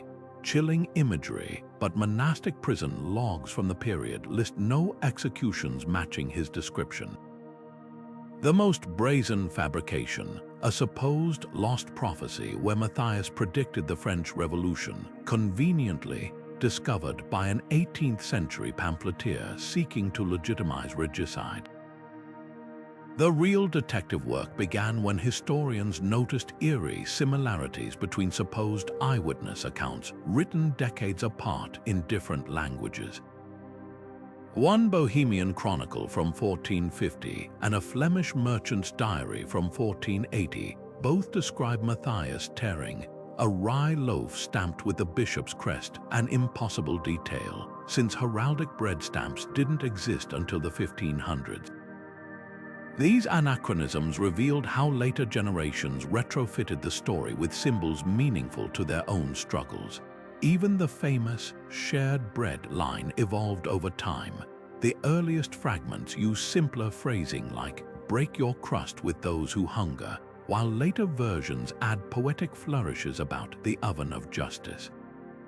Forensic linguistics exposed more surprises. By analyzing word choices across surviving copies, scholars identified at least 3 distinct authorial voices within texts traditionally attributed to Matthias, suggesting his followers freely expanded the sermon like Wikipedia editors. The Strasbourg Codex even contains marginal notes debating whether to include a passage about millers' guilds, proving early copyists saw the text as living rather than sacred. This fluidity explains why Duke's spies could never pin down a definitive version to ban. The sermon was always shape-shifting. Physical evidence tells its own truth. At a dig near Bruges, archaeologists unearthed a pilgrim's flask from the 1440s engraved with Matthias' face, not as a gaunt ascetic, but as a stout, well-fed man. This matches recently uncovered expense reports showing local nobles secretly funded his travels, complicating the rebel saint narrative. Even the iconic torchlit sermon setting may be partly myth. Pollen analysis from the alleged field suggests it was actually a well-traveled marketplace where torches would have been unnecessary in daylight. The real gathering was likely smaller, messier, and far more human than legend allows. Yet for all the myths debunked, the tangible relics carry their own magic. In a Prague museum lies a charred wooden bowl, carbon-dated to Matthias era, its rim carved with the words, "He who shares keeps." Not proof he touched it, but proof someone did, someone poor enough to own nothing but a bowl, yet literate enough to inscribe it. At Oxford's Bodleian Library, a Hussite hymnal from 1422 contains faded red underlines marking every reference to bread, a reader's silent act of devotion across 6 centuries. And in an Antwerp attic, restorers peeling back layers of varnish on a Last Supper painting discovered original 15th century brushstrokes depicting not wine, but a loaf being passed hand to hand, an artist's coded nod to the sermon's enduring whisper. These artifacts form a counterpoint to the grand myths, grounding the story in ordinary lives. A child's practice slate from Nuremberg, scratched with half-formed letters copying Matthias phrases. A merchant's ledger from Lyon with grain debts crossed out and "Remember the field" written in the margin. Even the humble survives, a dented tin pilgrim's badge showing 2 hands breaking bread, found lodged between floorboards in a Sussex cottage. What emerges isn't the legend of a lone firebrand, but something far more profound, the quiet, stubborn persistence of an idea too necessary to disappear. A rusted iron torch bracket, its surface pitted by centuries of damp and decay, hangs in a quiet corner of the Bruges Historium, one of the few physical remnants that might have cast light on Matthias' fateful sermon. Carbon dating places it within a decade of that night, and forensic analysis of the metals where patterns suggests it was mounted on a wooden pole, the kind used for communal lighting in medieval market squares. But the real story lies in the blackened grooves along its rim, where repeated torch replacements left their mark. This humble object, overlooked by generations of curators, tells us something startling. The gathering lasted far longer than a typical sermon. Those grooves suggest at least 6 torches burned down that night, meaning Matthias spoke for hours, his voice fighting against the hiss of pitch and the creeping cold. Then there's the rebel's quill, displayed under bulletproof glass in Prague's National Museum, discovered hidden inside the spine of a 15th century account book. This goose feather pen still bears faint stains of iron gall ink. But it's the shaft that chills historians, carved with tiny notches, later identified as a tally system used by Hussite scribes to count villages joining the uprising. Microscopic analysis revealed something even more intimate. Embedded in the quill's pores are traces of rye flour and beeswax, suggesting its owner wrote while baking clandestine copies of the sermon into loaves destined for rebel cells. Perhaps the most poignant artifact surfaced in an Essex antique shop in 1984, a child's wooden spinning top, its paint worn to ghosts of color. Only when a conservator X-rayed it did they discover the hollow core contained a scrap of vellum wrapped around a pebble. The text, written in a shaky hand, matches a passage from Matthias' sermon about the meek inheriting now, but with a heartbreaking addition: "Father says we must wait, but my belly won't." Dendrochronology dated the toy to the Great Famine of 1436, proving even children carried these ideas like secret treasures. Flags tell their own tales. A linen banner recovered from a Swiss glacier in 2011, its red dye bleached pink by centuries of ice, bears the unmistakable outline of a torn loaf stitched in gold thread.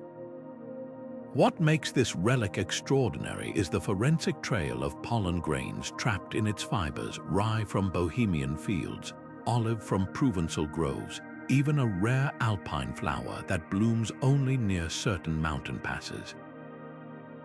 This wasn't just a rebel flag, it was a breadcrumb trail of the sermon spread, carried by messengers who literally sewed the movement's symbol into something light enough to run with. Even cooking implements became vessels of memory. a cast iron baking peel from a demolished Bavarian farmhouse, now in the Germanisches Nationalmuseum, bears a curious modification. Its flat blade was deliberately notched to leave a cross-shaped imprint on loaves. Church ledgers from the Aria record complaints about heretics' bread appearing at Orthodox markets, suggesting this tool was part of a quiet culinary resistance. Bite marks preserved in one such loaf found sealed in a monastery wall during renovations reveal another layer. The bread was deliberately underbaked at the center, creating a hollow to hide miniature copies of the sermon. The sermon's leap from historical event to pop culture icon began in earnest with 19th century Penny Dreadful's cheap serialized novels that cast Matthias as everything from a vampire hunting monk to a Robin Hood figure stealing grain from storybook villains. But the most bizarre adaptation came in 1936, when a Berlin cabaret performer created a surreal puppet show where loaves of bread debated economic theory. The Nazis banned it after 3 performances, unaware their own propaganda ministry would later plagiarize its imagery for anti-Bolshevik posters. Modern echoes range from poignant to preposterous. A critically acclaimed Polish video game, The Broken Loaf, casts players as medieval scribes smuggling forbidden texts, its mechanics built around memory and hunger. At the other extreme, a forgettable 2012 action film gave us Preacher's Fire, where Matthias, played by a bicep-heavy Australian roundhouse, kicks corrupt bishops between monologues. Yet perhaps the most fitting tribute is a humble one, the sermon sourdough trend sweeping artisan bakeries, where starters said to trace lineage to 15th century Czech monasteries sell out within hours. Whether myth or microbiology, the symbolism holds. Some ideas, like yeast, never stop rising. Geoffrey Chaucer never mentioned Matthias by name in the Canterbury Tales, but sharp-eared scholars spot his influence in the radical Parson's Tale, where a humble cleric denounces wealth-hoarding lords with phrases suspiciously close to the sermon's signature lines. The connection isn't proven, but that's the funny thing about cultural echoes. Whether Chaucer borrowed directly or simply swam in the same ideological currents, his work proves how thoroughly Matthias' ideas had seeped into medieval storytelling by the late 1400s. Fast forward to 1843, and Charles Dickens' A Christmas Carol gives us the ghost of Christmas Present, whose ragged robes and overflowing cornucopia feel like a Victorian reboot of Matthias' Torn Loaf, a visual shorthand for inequality that needed no explanation for audiences raised on whispered tales of the bread preacher. Hollywood took the metaphor and ran with it. The 1936 film The Plough That Broke the Plains dressed Dust Bowls suffering in medieval garb, with a preacher's fiery monologue lifted verbatim from the Strasbourg Codex, though the screenwriters swapped bishop's crest for banker's ledger to suit New Deal sensibilities. More recently, Netflix's The Witcher snuck in a blink and you'll miss it reference when a peasant girl quotes Matthias during a famine subplot, her words subtitled in 26 languages as she shares moldy bread with a mutant. It's a fleeting moment but telling. Even fantasy worlds can't resist the sermon's raw emotional power. Historical accuracy, of course, often gets kneaded like dough. The bloated BBC miniseries Revolt 2012 turned Matthias into a sword-wielding action hero, complete with a steamy romance with a fictional noblewoman, a far cry from the gaunt, celibate radical described in chronicles. And don't get historians started on The Burning Field 1989, where the sermon sparks instant revolution instead of simmering for decades. But these creative licenses reveal something fascinating. Every era molds Matthias to mirror its own anxieties. The 50s gave us a McCarthy-era Matthias preaching against red heresy. while a psychedelic German play in 1968 depicted him tripping on ergot-laced rye bread, his visions fueling anti-capitalist rants. Beyond Europe, the sermon took on dazzling new forms.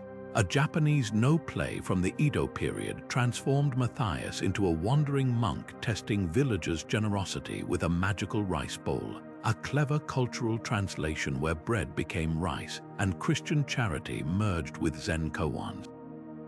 In West Africa, Griot's wove his phrases into the Sundiata epic, the shared loaf metaphor reborn as communal millet porridge. Even Bollywood got in on the act. The 1957 musical Do Roti, Two Breads, features a starving poet singing Matthias words to a tune suspiciously similar to a medieval chorale, proving melodies travel as far as messages. The most unexpected adaptation, a Papua New Guinean cargo cult in the 1960s painted Matthias' face on bamboo airplanes, believing his bread from heaven prophecy foretold Western aid drops. It's a poignant reminder that ideas mutate wildly when they cross oceans, sometimes becoming unrecognizable, yet still carrying the original spark. From a Netflix writer's laptop to a Sepik River longhouse, that torchlit night 7 centuries ago still casts flickering shadows on walls around the world. A Portuguese merchant ship rounding the Cape of Good Hope in 1522 carried an unexpected cargo nestled between bolts of Flanders wool and Venetian glass, a water-stained copy of Matthias' sermon, its margins crammed with notes in 3 languages. When the vessel wrecked off Mozambique's coast, local fishermen salvaged the text and delivered it to a Swahili scholar named Mwana Kapana, who recognized its subversive potential.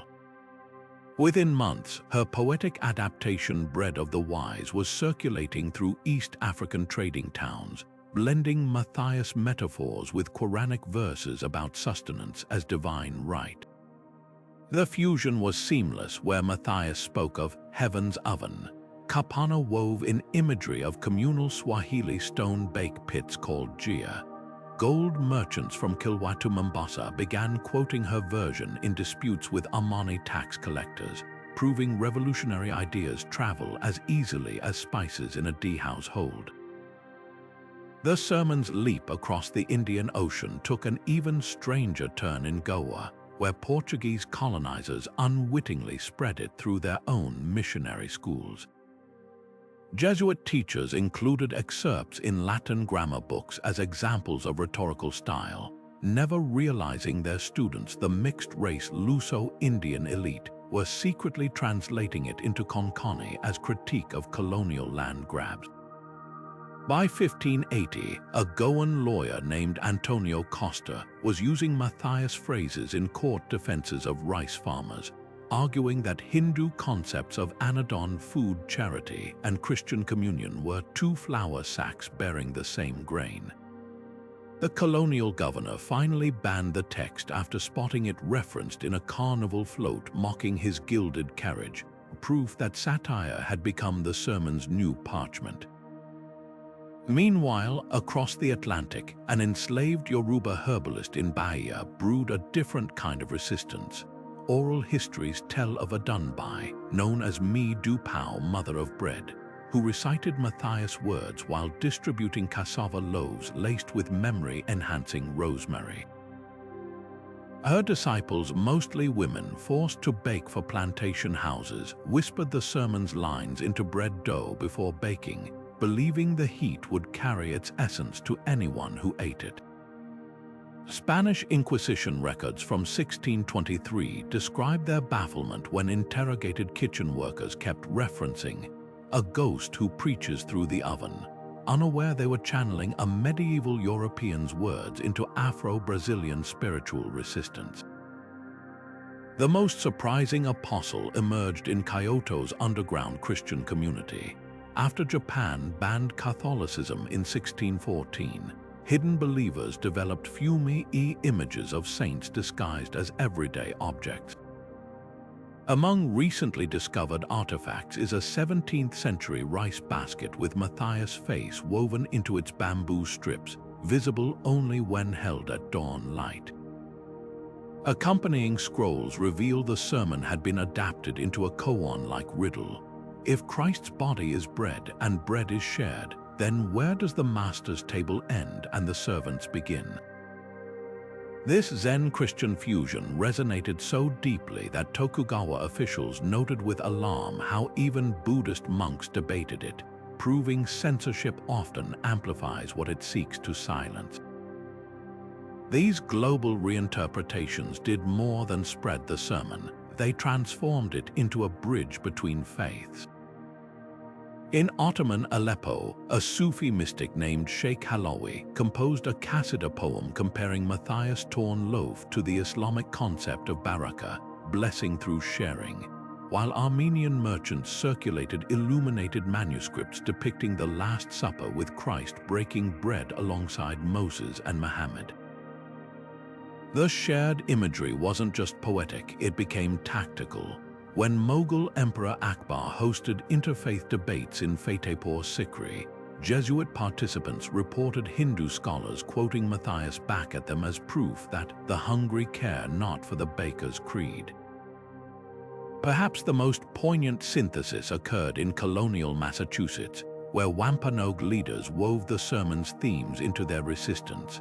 A recently rediscovered wampum belt from King Philip's War features a pattern of broken circles alongside Puritan account books describing native warriors shouting Matthias phrases about stolen harvests during raids. The belt's maker, a converted Christian named Weetamoo, had likely heard the sermon from Roger Williams, who kept a copy in his famed interfaith library. That these words circled back to indict the descendants of those who'd carried them across the Atlantic is history's sharpest irony, proof that ideas, like bread, return to the hands that need them most. The sermon's journey through different faiths is a paradox wrapped in parchment, simultaneously a bridge of shared values and a wedge of contested interpretation.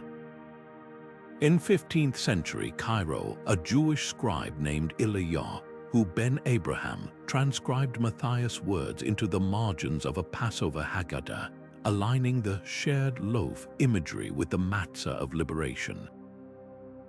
But when a radical Sufi mystic in Damascus adapted the text into a call for Islamic wealth redistribution, Ottoman authorities accused him of stealing Christian heresies. This tension between spiritual kinship and sectarian pride reveals how the same words could nourish unity or feed division, depending on who broke the bread.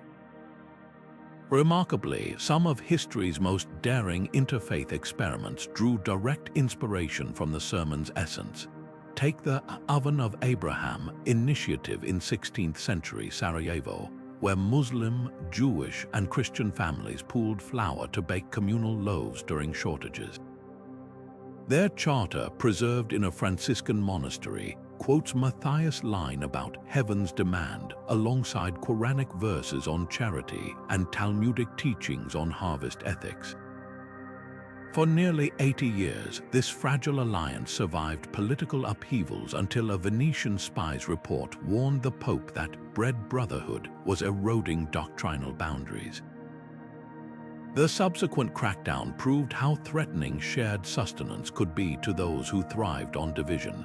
Environmental crises unexpectedly became the sermon's newest interfaith battleground. When record floods devastated the Rhine Valley in 1583, Lutheran and Anabaptist farmers, historically bitter enemies, formed an emergency grain bank citing Matthias' parable of the withered stalk and the watered field. Their cooperation so alarmed local bishops that they banned all outdoor preaching, inadvertently pushing these groups into closer alliance. Centuries later, the pattern repeated in 21st century Bangladesh, where Hindu and Muslim farmers facing rising seas reinterpreted the sermon's warnings about hoarding tomorrow's rain to justify shared irrigation systems. Climate change, like hunger before it, became the great equalizer, forcing reinterpretation of ancient texts through the lens of survival. Yet the sermon's ecological parallels run deeper than crisis response. Medieval Jewish commentators in Provence linked Matthias' imagery to the sabbatical year's command to let fields lie fallow, while Zen monks traveling along the Silk Road adapted his oven of justice into koans about firewood consumption. A stunning Mughal miniature painted for Akbar's court shows Krishna and Christ jointly breaking a roti encircled by animals, a visual mashup of the sermon with Hindu concepts of Annam Parabrahma, food as divine manifestation. These weren't mere artistic flourishes, they were early blueprints for what we now call eco-theology. The bitter irony, the same adaptability that fostered unity also invited exploitation. Colonial missionaries in 19th century India weaponized the sermon to justify seizing idle tribal lands for Christian farming communes, twisting heaven's harvest into a property grab. Modern megachurches have similarly cherry-picked Matthias' nature metaphors while opposing climate policies, a hypocrisy not lost on young activists. At a 2020 interfaith protest outside COP26, Buddhist monks and Swedish Lutherans staged a bread and soil ceremony using sourdough starter from 5 continents, explicitly invoking the sermon to shame policymakers. Their banner, "What good is eternal life if the earth dies first?" would have baffled medieval peasants but might have made Matthias himself nod in grim recognition. Perhaps the most profound legacy lies in how the sermon's call to share finite resources now echoes in environmental ethics. When Pope Francis quoted, "The meek shall inherit the earth," in his encyclical Laudato Si, he was channeling 6 centuries of reinterpretation that began with a torchlit field. Indigenous water protectors blocking pipelines cite the same passage to argue that inheriting implies stewardship, not exploitation. Even secular climate movements unconsciously mirror Matthias' tactics. Greta Thunberg's "Our house is on fire" speech owes its power to the same concrete metaphor, making that turned bread into a medieval meme. The through line is clear. Whether facing feudal lords or fossil fuel lobbies, the most potent challenges to power often come wrapped in deceptively simple imagery: a loaf, a flame, a shared table. What changes isn't the core truth, but the language we use to defend it. And as the stakes escalate from village hunger to planetary survival, that 7th century torch may yet light our way forward. Medieval peasants clutching Matthias' words didn't just see bread when they looked at a loaf, they saw the entire ecosystem that made it possible. The same sermon that denounced hoarded grain also contained subtle warnings about ravaged forests and overgrazed commons, framing environmental abuse as another form of theft from the poor. When villagers in 14th century Swabia revolted against a lord who'd enclosed woodland for deer hunting, their protest banners quoted Matthias' question, "Who gave you the right to fence the wind and the shade?" This wasn't mere poetry, it was a direct challenge to feudal notions that nature existed solely for elite consumption. The link between social justice and environmental stewardship runs like a hidden route through medieval records. Monastic chronicles from the Black Forest describe peasants sabotaging logging operations by driving nails into trees, ruining noblemen's saws while whispering Matthias' line about the axe laid to the root of the people. In England's Peak District, rumors spread of a green friar organizing nighttime replanting of hedgerows torn up for sheep pastures, leaving behind breadcrumbs stamped with crosses as calling cards. These acts of eco-resistance shared a common thread: the belief that exploiting land and exploiting people sprang from the same sinful arrogance. Modern climate activists might be surprised to find medieval precedents for their tactics. The 15th century Bombshell rebellions, named for the laced peasant shoes that became their symbol, used crop sabotage and diverted irrigation to fight monastic land grabs, tactics echoing today's pipeline protests. A recently uncovered manuscript from Burgundy even details how rebels disguised as traveling players staged miracle plays where the villain wasn't Satan, but a greedy abbot choking on the smoke of his own burning forests. The parallels are uncanny. Just as Extinction Rebellion drapes oil company logos in funeral crepe, medieval peasants draped altar cloths over clear-cut stumps during Pentecost processions, forcing the church to confront its own complicity. Yet the sermon's ecological wisdom wasn't just about confrontation, it also offered models of balance. In the alpine valleys of Tyrol, communities developed Waldrichtigkeit, forest justice codes redistributing firewood by family size, citing Matthias' metaphor of the shared oven. Spanish Huerta irrigation councils still operating today trace their consensus-based water rules to 15th century translations of the sermon circulating among Moorish and Christian farmers. These systems recognized what modern economists call the tragedy of the commons, as that resources collapse without collective care, but addressed it through cooperation rather than privatization. The bitter irony, many medieval sustainability practices were crushed alongside peasant revolts.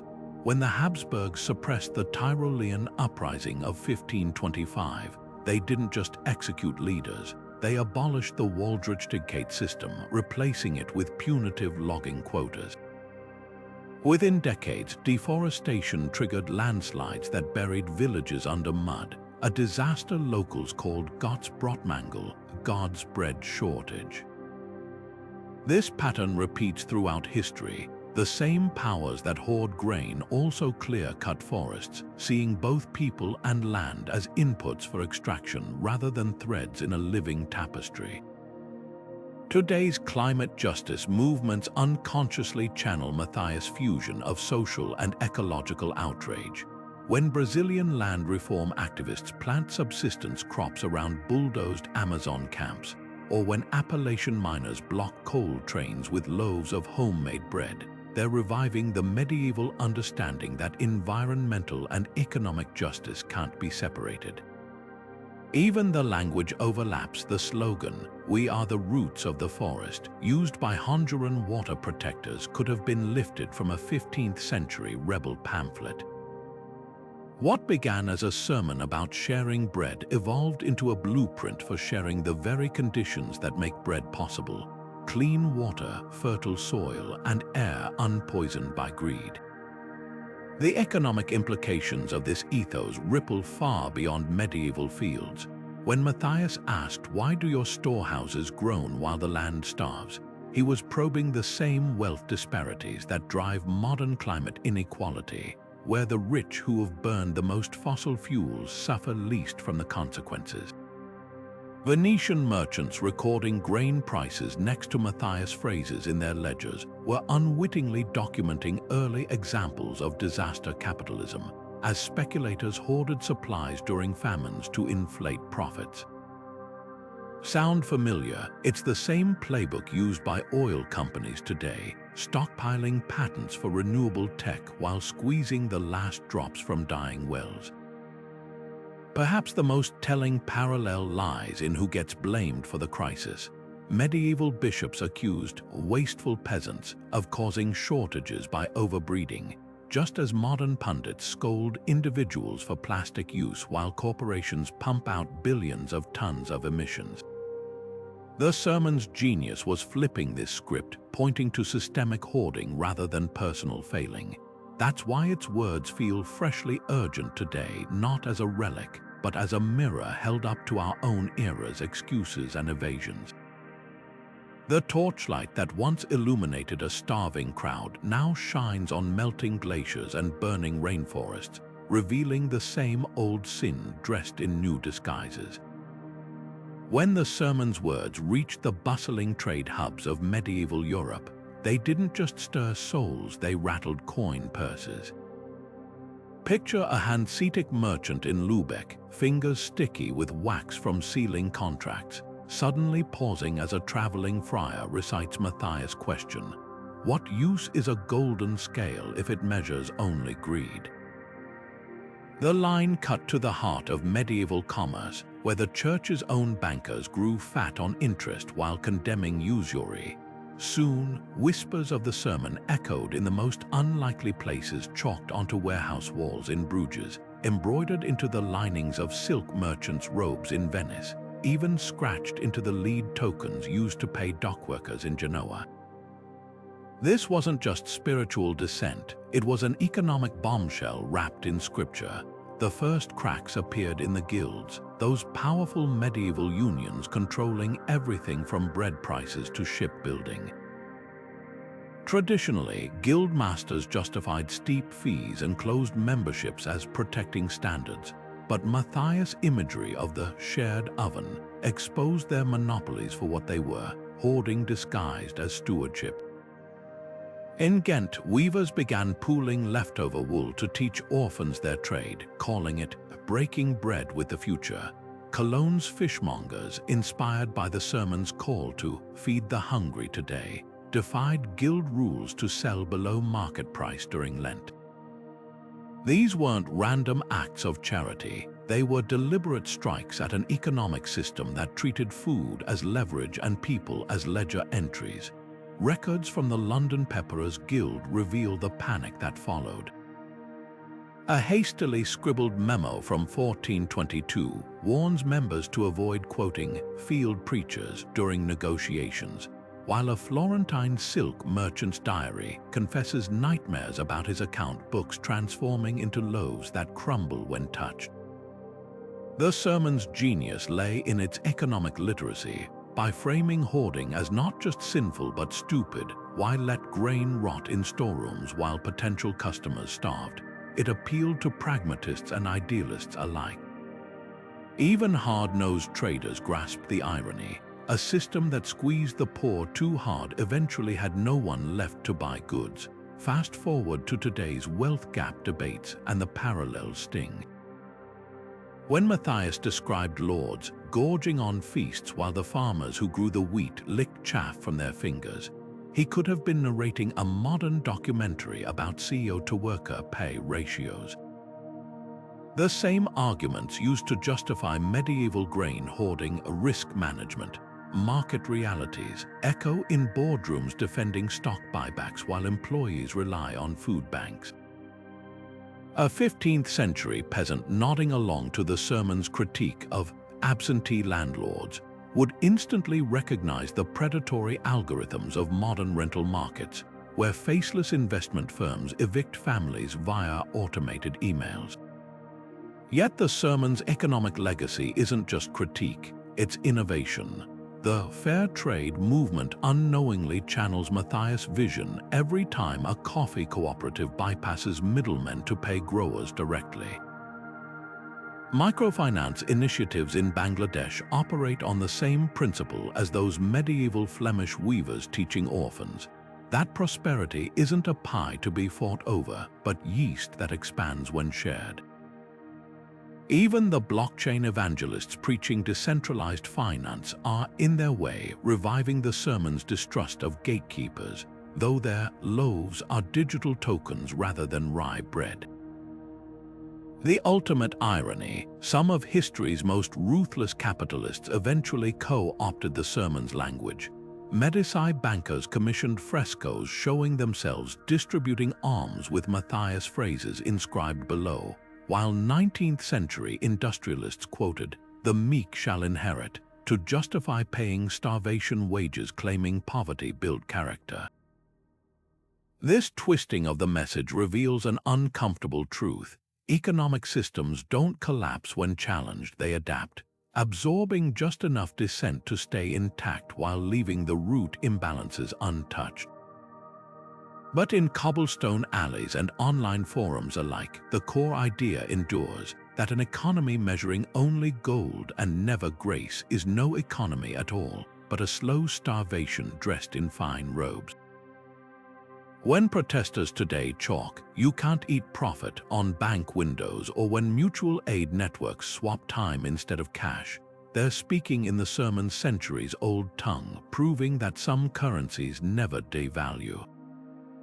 The scales Matthias condemned still hang unbalanced, but the hands pushing back grow steadier with every loaf shared, every fair wage paid, every system reimagined from the oven outward.